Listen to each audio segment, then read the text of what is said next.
Joining me now is Illinois Republican Congressman Pete Roskam, a member of the Ways and Means Committee. Representative Roskam, we appreciate your time. Thank you. It was your colleagues, Chairman Issa and Representative Gowdy, who said Lois Lerner can't have it both ways. She can't give her side of the story, but then not be subjected to any cross-examination. What's your take on that? Did she forfeit her right to take the Fifth?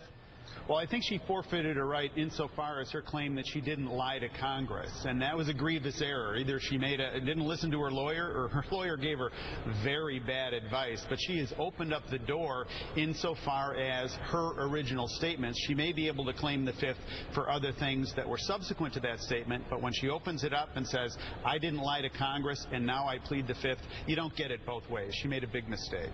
So can Congress legally make Lois Lerner return to answer more questions? I mean, where does this go? Well, I think where it goes is the chairman invites her back, compels her to come back. They begin an inquiry around her opening, and that is her assertion that she didn't lie to Congress. And now, that is such a broad thing that she's opened up. It's incredible to me that she actually did that, because you can imagine almost anything that's relevant to this inquiry falling within that scope. And then if she chooses not to, the chairman, if he chooses, can hold her in contempt. I hope it doesn't come to that. I hope that she remedies this situation and just comes clean and tells Congress what was up and how she was involved. Give us a sense, if more broadly, do you think there's evidence that leads the IRS scandal back to the White House?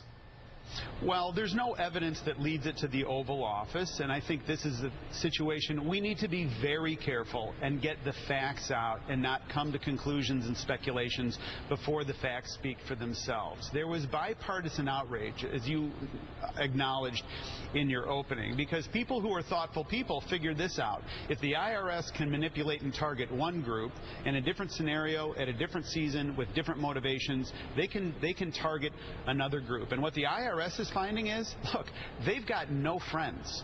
If you come and you lie to Congress, you lie to the American people, you hide the truth, and you've got the ability to fine people and put them in prison if they violate your rules, and you come back and they're finding that they're basically in open country and they're all alone.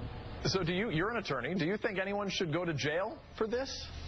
There's a very serious question whether what's known as 6103 information was released. In other words, was information released that the IRS has a duty not to disclose? If that was released intentionally and going to other agencies or out to the public, that's actionable and that's a felony.